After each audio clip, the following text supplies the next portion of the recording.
Vamos ouvir a palavra de Deus que se encontra em Gênesis capítulo 3, verso 8, que diz assim: Quando ouviram a voz do Senhor Deus, que andava no jardim pela viração do dia, esconderam-se da presença do Senhor Deus, o homem e sua mulher, por entre as árvores do jardim. Bem, vamos analisar os fatos: violência, corrupção, roubos, assassinatos, adultérios, enganação, ressentimentos, mentiras e etc. Estes são alguns exemplos do poder do pecado no coração do ser humano. No jardim do Éden, o homem caiu na conversa da serpente, que é propriamente o diabo. E a partir daí, começou o desastre da humanidade.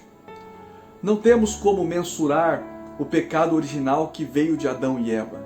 Na sua definição, o pecado é a transgressão e a violação das leis de Deus. De forma esporádica, o homem comum tem tratado o pecado como apenas a vontade dos desejos e das emoções. De maneira geral, o homem não consegue dimensionar o peso do pecado que ele carrega. A Bíblia explica isso em 1 Coríntios capítulo 2, verso 14, que diz assim: Ora, o homem natural não compreende as coisas do Espírito de Deus, porque lhe parecem loucura, e não pode entendê-las, porque elas se discernem espiritualmente.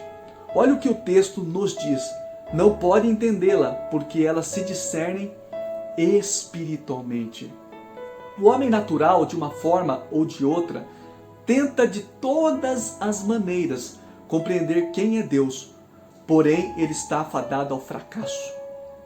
Eles tentam, através do raciocínio lógico, apreender e conceituar quem é Deus. Não tem como conhecer a Deus senão pelo novo nascimento em Cristo Jesus. Na verdade, a tendência do homem é fugir de Deus e odiá-lo.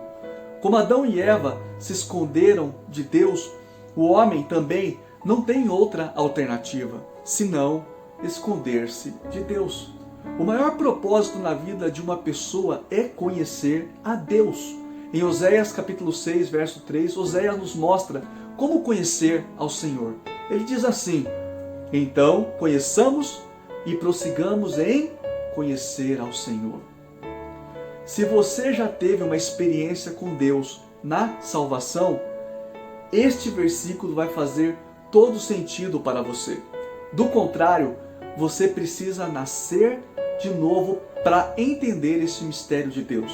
Romanos capítulo 10, verso 9, assevera desta forma: Se com tua boca confessares ao Senhor Jesus Cristo, e em teu coração creres que Deus o ressuscitou dentre os mortos, serás salvo.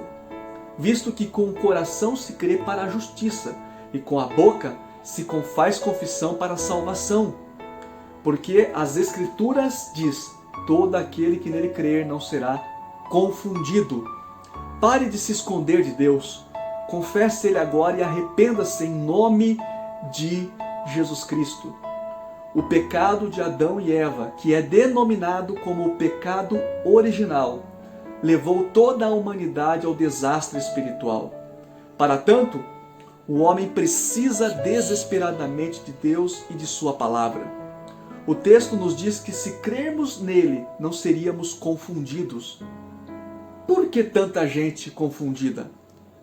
Por que tanta confusão e malignidade no coração do homem? Isso é de se pensar, não é mesmo, meus irmãos?